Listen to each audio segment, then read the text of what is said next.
Let me tell you a story about a man named Paul Crewe, who later on made some questionable decisions in his personal and professional life, resulting in him ending up in a Texas state prison. Paul Crewe was the only man ever to be indicted on federal racketeering charges for shaving points in a professional football game. And in prison, Paul was tasked to lead a group of convicts in a football game against the same guards that watched them every single day. Hey, you haven't played in years. Why can't I be quarterback, huh?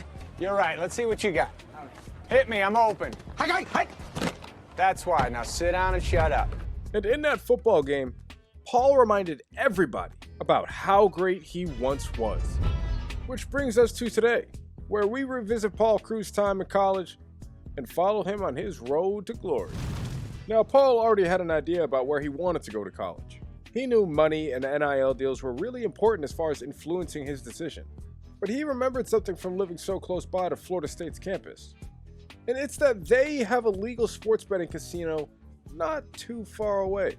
And obviously he can't make the bets, but he can always have his friends make bets. And sports betting has always been one of Paul's favorite things to do. So why not stay close to home and find a way to do it undercover? Which means that Paul Crewe is signing with Florida State. When Paul gets to campus, he has so much charisma and his teammates love him, already looking at him as more of a leader. And in his first practice, he was balling out, definitely impressing people for being a freshman. In the first game of the season, Florida State struggled and lost against Georgia Tech. But I guess that didn't really matter as far as Paul's bets, because he already had a few misses on his parlay. After the game, the starting quarterback DJ Ukulele starts talking crap to Paul. Well, Paul didn't really care because he knew that he was going to take DJ's job soon. You're about as maniacal as a box full of kittens. And as a matter of fact, all it took was a couple more practices and a couple more games, and Paul Crewe was able to upgrade to an 87 overall. And he wasn't too surprised to find out that by week 4, in a game against the University of California, Paul Crewe would be making his debut. Paul would start his career off with a handoff to the running back that went for a decent chunk of yardage. And on this third down, he did a great job keeping the drive alive by getting the ball out underneath. When Paul was younger, he had some pretty decent running ability. He also had some really great accuracy, but both of those usually factored into him making big plays, as he scores the first touchdown of his career on the first drive of his career. But Paul wasn't done, because he wanted to put up another touchdown. He made a bet with his friend that in his first ever game playing, he would score 2 touchdowns. And considering that he's got playing time in this game, it definitely counts. So he loves to see that his running back is helping the team get downfield, but Paul trying to make a play ends up being a bad decision, resulting in him taking an almost 20-yard sack. Somehow the running back gets them back close to the goal line. And now here, instead of throwing another touchdown, Paul Crewe throws his first interception of his career. Despite the interceptions, the coaches were definitely impressed with Paul, because he would continue to take shots and show precision accuracy downfield, finally getting into the end zone for his second touchdown of the day, solidifying a win for his bet. Paul went on to take one more shot just for good measure, but after the game, his teammates were actually congratulating him, even though DJ Ukulele won player of the game. And although Paul did have one interception, his interception was also his only incompletion. And the Florida State coaches liked that so much, they offered him the opportunity to become QB1. So going into next week, he stayed after practice to compete in a QB competition. And it's hard to say that Paul didn't do anything other than dominate, because by the end of it, the coaches were absolutely sure about the decision moving forward. And Paul was extremely excited to start his first college career game against SMU. Now, one thing to know about Paul Crewe is that he was a big drinker, sometimes even getting himself into some bad situations. You sound like you're slurring your words a bit there, Paul. You been drinking tonight? Absolutely not. Now, could you do me a favor? Hold this beer while I back it up. But on this particular day, he was just extremely hungover and started off the game with a pick across the middle on the very first drive. But he started to wake up a little bit as he began to use his legs and get moving for first downs, and made some nice throws across the middle to help lead his team downfield. Until he took a bootleg from 20 plus yards out all the way to the end zone for a touchdown.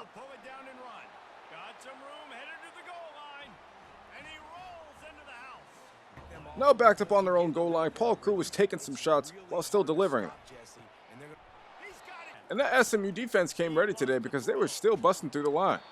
But Paul had some playmakers on his team, and they were all doing their part to bring the team downfield until they eventually reached the goal line, where Paul just handed the ball off to the running back for a touchdown. Paul still had some waking up to do, though, because Florida State was getting themselves into a bunch of third down situations. Some of them they would convert, and other times they would just fall short. But on the following drive, Paul makes a great suggestion to his teammate in the huddle. What are you talking about? That was some schoolyard bullshit. Yeah, let's try some schoolyard bullshit. And they choose to bust out a reverse play that results in a huge catch downfield. And now that Florida State had the momentum, they were beginning to take over this game, as Paul Crewe runs it into the end zone from the goal line.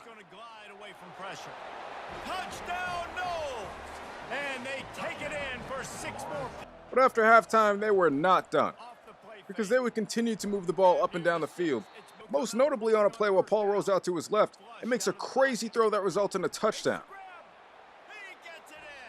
By the end of the third quarter, Paul had shaken off that hangover and was delivering dimes all over the field.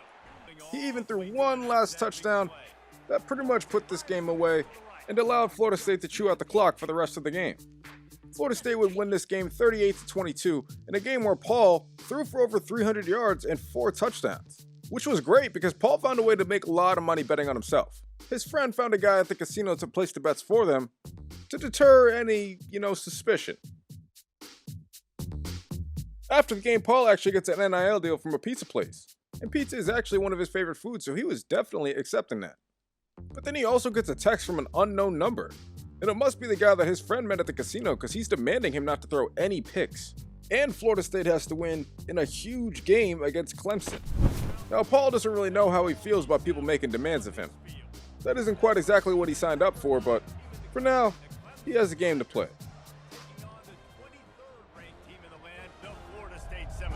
To start this game off, they try some more schoolyard bullshit that results in a safety.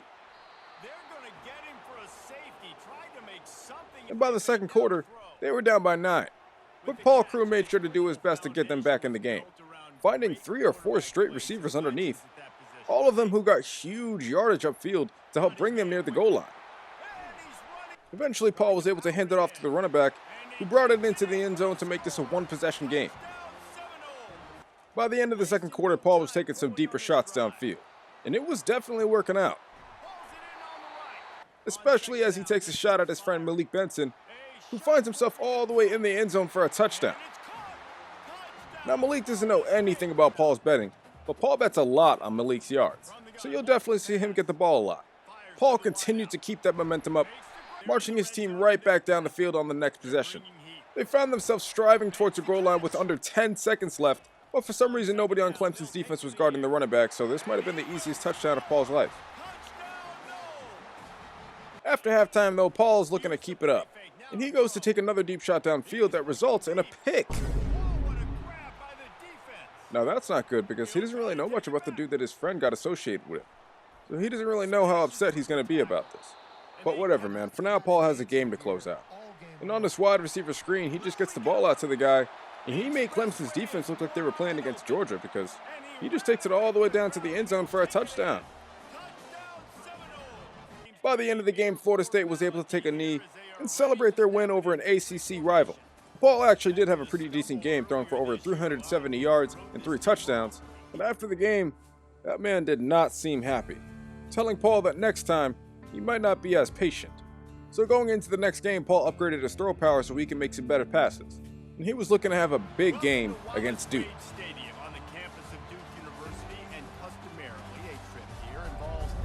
To start this game off, Florida State already finds himself at the goal line, and Paul finds a way to drop back and then just take the ball into the end zone for a touchdown himself.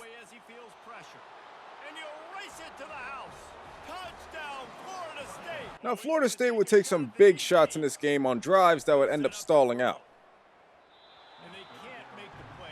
And that seemed to be somewhat of a theme this game, because although Paul was wheeling and dealing, finding people open all over the field, and even getting himself open down the sideline at one point,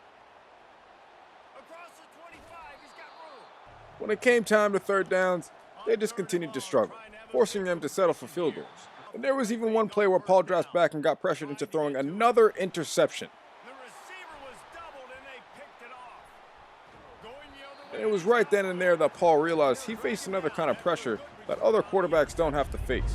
Eventually, Paul and Florida State would lock back in and start moving themselves downfield, eventually getting themselves down by the red zone, before Paul drops back to pass and throws another terrible pass across the middle that results in another interception. And although this was by far the worst game of Paul Crewe's career so far, they were able to take a knee at the end and shoot the clock out, squeaking out a win against Duke, while Paul threw for under 200 yards and only one touchdown, while also 45% completion percentage. He didn't even want to think about this game too much because he knew he had another big game coming up against Miami, a huge in-state rivalry game. To start this game off, Florida State was struggling bad. And I'm talking real bad. I mean, they were down atrocious. Paul threw another interception to start this game that went all the way to the crib for a pick six.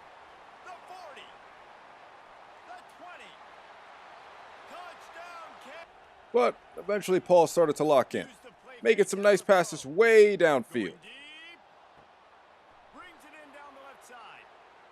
The offense would help bring the team within scoring position, but it wasn't the offense that helped put points on the board early on, because twice while the offense was off the field, the defense put up 7 points. Now back in a critical position at 3rd and 2, backed up on his own goal line, Paul takes a shot downfield that results in a huge catch.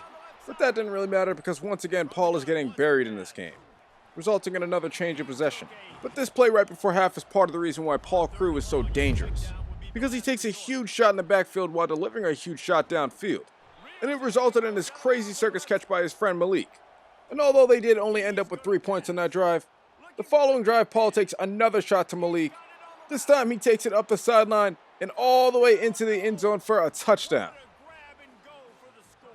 Now up 2 touchdowns, Paul was starting to get real comfortable in Miami, delivering dimes all over the field before that Miami defense would hold him to a field goal. But Miami's offense never really seemed to catch up, and by the end of it, Florida State was able to take a knee and walk out of this ACC matchup with a victory. Paul was getting real sick of throwing these picks, so after the game he upgraded his accuracy, which brought him to a 90 overall, and he figured that would pay dividends going into a huge matchup against North Carolina, the 11th ranked team in the country. Going into the game, Paul's friend told him that it would be a good idea for him not to throw any picks. And it's too bad Paul wasn't thinking about that, because on his first throw of the game, he hand delivers an interception right to North Carolina's door like a Papa John pizza. And Crewe is actually lucky that he wasn't throwing more picks the way that he was getting pummeled this game. Down 17 now, Paul knew he had to bring his team back in this game, or it could get ugly quickly. Florida State eventually got themselves down near the goal line, where Paul delivered a nice pass to the end zone to his tight end that went for a touchdown. But they still have some work to do. Now down 14, Paul finds a way to get the ball to his playmakers, who continue to move the chains. And on this play at the end of the first half, Paul would roll out to his right, and he would find a man open up the sideline who took it into the end zone for a touchdown to bring this to a 1-possession lead. And that defense must have did something, because they got the ball right back at the goal line. Well, Florida State's offense wasn't able to do much with it, resulting in a field goal. Or what Paul thought would be a field goal, because Florida State's defense went on to score anyway. And now after making a 17-point comeback all in one half, Paul feels comfortable taking a shot deep, and it lands in the hands of the receiver, who takes it all the way into the end zone for another touchdown. With Florida State in a great position, after half Paul was looking to keep the pressure on, but instead he actually throws another pick on his season. Paul's struggles were honestly understandable. I mean, he was still a freshman. Nobody expected him to be the Heisman Trophy winner out the gate. They expected some nice deep shots downfield like he always does, and occasionally an interception.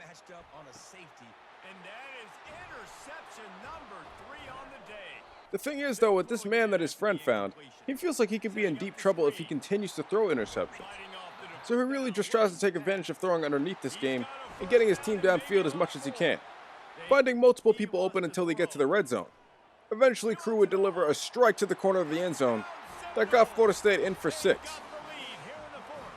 And with North Carolina failing to tie the game up, all it took was some chewing of the clock and some more points being put on the board that would eventually allow Florida State to put this game away and take a knee and go into the next week on a nice low win streak. After the game, Paul's teammates told him to stay off social media because it was looking bad.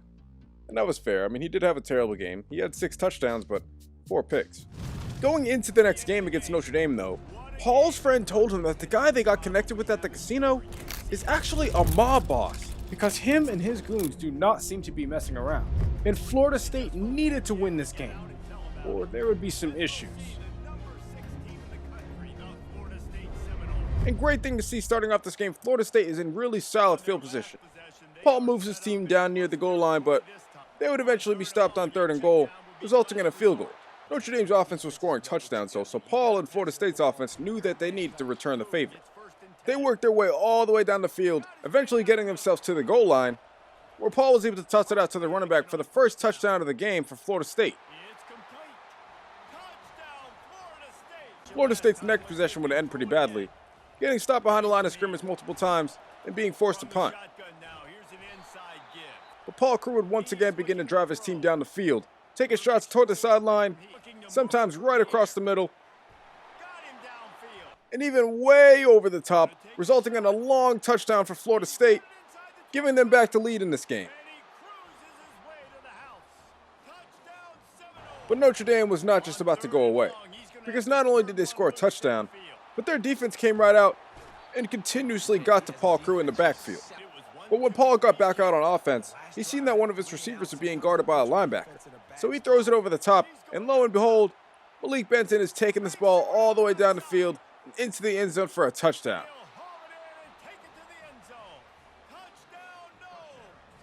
Now with the game tied, Paul has never been more focused on just trying to win a game. He's doing his best to limit mistakes, and even in the red zone, he's just handing the ball off to his guys and allowing them to find their way into the end zone for safe touchdowns. By the end of the 4th quarter, this game was still tied, and Paul Crewe had given Notre Dame an opportunity to take the lead by throwing another interception on his season. And as terrible as this was, somehow Paul would have an opportunity to get this game back for Florida State. It was only 30 seconds left and no timeouts, but if anybody can do it, Paul believed that his team could. And on a play where he sees a mismatch, he throws it way up to his guy, and it hangs up in the air a little bit before it's caught. Malik Benson comes up with another touchdown to save this season, because after already taking 2 losses, I don't think Florida State could take another one and still make the college football playoffs. But immediately after, we see that the PAT was actually missed. And now Notre Dame can just run this clock out, and they end up winning this game. Absolutely insane way to lose. But the Florida State fans are beginning to see how good Paul Crewe actually is after leading that last touchdown. And he's becoming a fan favorite. The mob boss guy wasn't too mad at Paul for the loss, thank God. But he did tell Paul that he better go crazy against the UGF Pandas. Score at least 5 touchdowns to hit a huge bet. And if he doesn't, he would somehow make sure that Paul would be out for the rest of the season. Paul Crewe heard that loud and clear. He got this game started off early by throwing dimes literally all over the field. To his left, to his middle, to his right. He would eventually find his tight end underneath in the end zone for the first touchdown of the game. And on a play where Paul was having a hard time finding anybody open, he was able to scramble around the line of scrimmage and eventually find himself down the sideline into the end zone for a touchdown. But Paul Crewe was definitely not done yet. He would scramble out of the pocket again, but still keeping his eyes downfield, eventually finding a guy open who got into the end zone for another touchdown. And it feels like he did the same exact thing on the very next drive, but this time he takes a hit while throwing it, so he gets some cool points for that. And with this Pandas defense playing like not the expert is controlling them, Paul Crewe is easily able to take shots downfield for 6 to number 6. And yet Paul still isn't done because he finds a way to get the ball underneath to his running back, and he runs it in for 6. I mean, this game was getting so out of hand that they decided to call some more schoolyard bullshit, and even that was able to get a guy open downfield who went all the way into the end zone for another touchdown.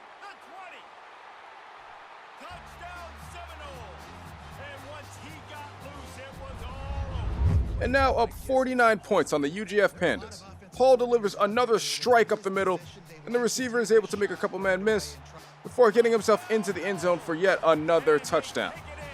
And by halftime, Paul already had 6 touchdowns, and that was enough to let him sit the second half, while Florida State's backups continued to put the beating on UGF. Paul would end this game scoring 7 touchdowns, cashing out huge on a bet for him, his friend, and the mob boss. And even the ukulele man was able to score some touchdowns himself. But Florida State only had a couple games left in this regular season, because they figured they might make the conference championship game. So Paul upgraded his accuracy once again and got ready for his next game against Florida. The Seminole War chant is going full throat. And while today is the final home game of the season for one team, it is more important. And man, let me tell y'all right now, Florida is terrible. Very first play of the game, Paul takes a shot downfield, and it lands in the hands of number 7, who takes it downfield for 7.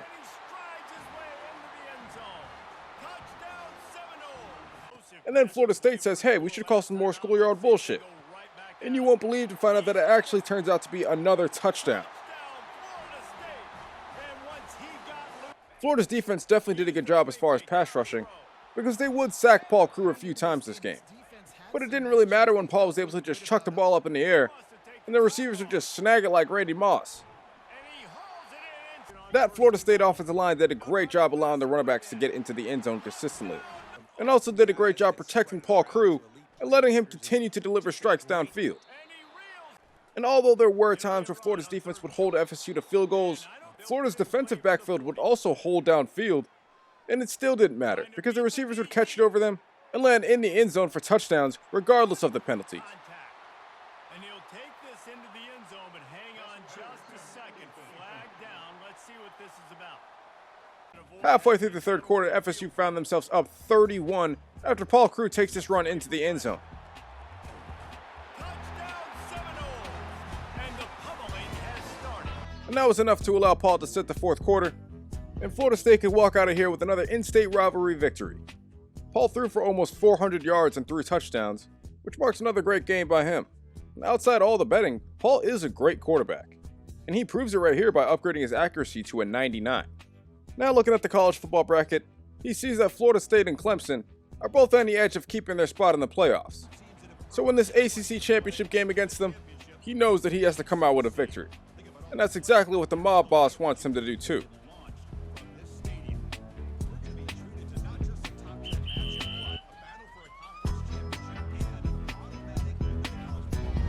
Clemson's defense came out really tough, picking Paul Crewe off on one of the first drives of the game.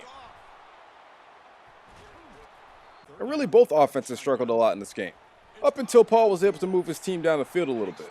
He got them all the way to a 4th down in the red zone before deciding to go for it, and it pays off big, as they not only pick up the first down, but the ball carrier takes it into the end zone for a touchdown, first points of the game.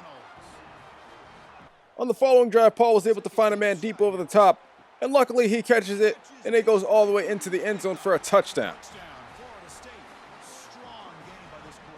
And after getting the ball back right before half, Paul takes a Hail Mary shot downfield that actually ends up getting intercepted again. But that's not really that big of a deal because Florida State really controlled this game. In the fourth quarter on 3rd and goal, Paul throws another touchdown to extend this lead, and the Florida State offense just continues to keep it moving as the running back breaks free down the sideline for huge gains. Eventually, Paul would throw another touchdown to extend this lead and really put the nail in the coffin, allowing Florida State to run the ball out and confirm their tickets to the college football playoff. And Paul Crewe can confirm his ticket, because he, his friend, and the mob boss all scored big on an FSU moneyline victory today. And although Paul threw 2 interceptions, 400 yards and 5 touchdowns is pretty insane. Now that the season is over, we see that Will Howard out of Ohio State actually won the Heisman. And Paul Crewe wins freshman All-ACC. And Paul wasn't too big of an awards guy, but he was wondering how 2 quarterbacks who he beat, one of them he beat twice, how did they both get All-ACC quarterback over him? But honestly, it didn't even matter, because Paul went on to upgrade some of his abilities and get prepared for his first college football playoff game against Texas State. This year's Chick-fil-A Peach Bowl, and of course part of the college football playoff. We are through the opening round of this year's playoff, and now the pressure is mounting in the quarterfinals. A matchup between one side that's had time to rest and recover, and another team that's battle-tested, already off one playoff victory. As we'll see the number 11 seed in this playoff, the Texas State Bobcats. When you see a team like Texas State, you're probably wondering what the hell they're doing in the college football playoffs. And Paul Crewe definitely wondered that too on the very first play, because he just threw it up and his receiver came down with it for a very long touchdown. And this Florida State offense was really just continuing to move downfield. They didn't really seem to have any major problems. Until Paul Crewe threw an absolute blind read over the middle that resulted with an interception. Texas State's offense did not seem to be as locked in as Florida State's though, because when Paul Crewe wasn't scrambling around making things happen with his legs, he was often running around making things happen with his arm.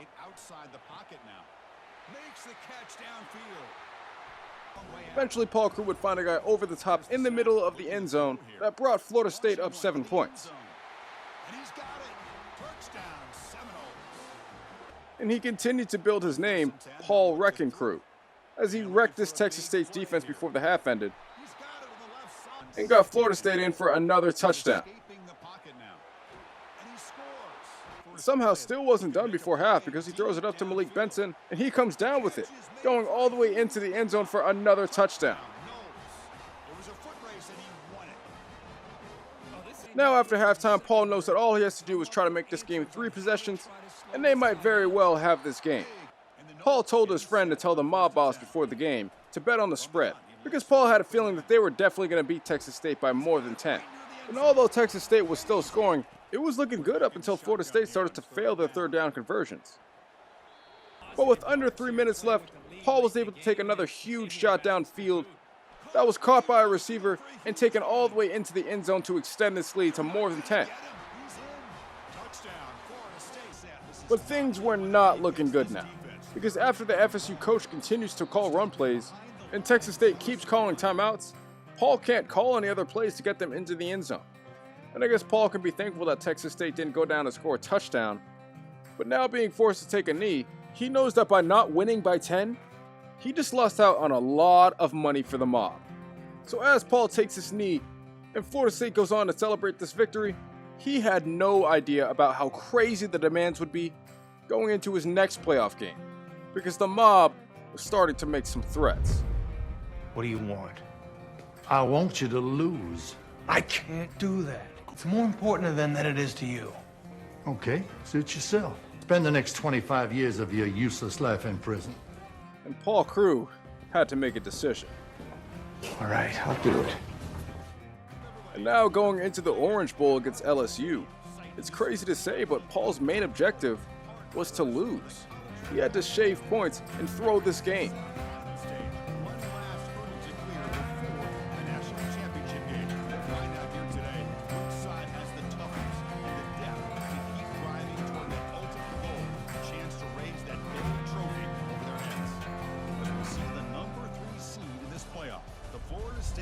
To start this game off, Paul wasn't really sure what he wanted to do. So he just played it like he normally did and helped lead the Florida State offense all the way downfield. Eventually they would get to the goal line and get hit with some penalties that stalled the drive out. Well, Paul realized that if he was going to do this, the best way to do it would be to throw some touchdowns early. So he got his team into the end zone to take a 10-point lead. By halftime, Florida State was up 9, and Paul knew that it might be time to start throwing some interceptions. So he just chucks it up to his receiver, who somehow actually comes down with it and goes into the end zone for a touchdown. And now up 16 after half, Paul knows that he needs to start letting LSU back in this game. So he throws a pick across the middle and allows LSU an opportunity to put points up. They score to make it a 10-point game, and Paul decides to throw up another bomb because there's no way his receiver is going to catch it. Well, this was the moment where Paul Crewe realized that Malik Benson might be the best receiver in the country. Because what the hell? Luckily, by the next drive, LSU scores again, and Paul can really find a way to get them back in the game if he can just throw a pick right here across the middle, which he does. By the fourth quarter, Paul was starting to feel really guilty about what he was doing, and knew that he deserved to get hit the way he was in this game, as Florida State's offense comes off the field on 4th down. And as LSU's offense goes in to tie the game up with under 2 minutes left, luckily for Paul, he doesn't have to feel too guilty, because while trying to throw an interception, he gets hit, making it look like it's not his fault. And with LSU going up 7 in this game, Paul starts to have a change of heart and decides that he wants to at least bring his team back down the field to try to tie the game back up. So he starts making plays to get his team downfield, but the momentum had already swung too far in LSU's favor. They force an incompletion here on 3rd down, and on 4th down, Paul actually delivers a dime to his receiver, who fumbles the ball, and LSU picks it up, effectively ending this game. The mob boss ends up telling Paul after the game that it's been a pleasure doing business, and wires him $200,000 into his bank account. But all the money in the world couldn't wipe away the shame that Paul had felt that day. He let down every single Florida State Seminole fan or whatever. He let them all down in a crazy way. And although Florida State definitely could have won that national championship against NC State, Paul Crewe let LSU take it. He did have a pretty solid season though for a freshman, going for over 4,000 yards, 40 touchdowns, with 21 interceptions. And Paul Crewe had a lot of room to grow, and he figured maybe if he didn't throw so many interceptions, he wouldn't have been forced to throw that last game. But this definitely wouldn't be the last time that Paul had to deal with this mob boss. So if you want to see more Paul Crewe, be sure to hit the link down below and subscribe to the channel, as we are trying to hit 10,000 subscribers before the end of the year. And also be sure to comment down below and let me know what else you guys want to see next. If you got to this point, I appreciate you all for watching, and other than that, I'll catch you guys next time.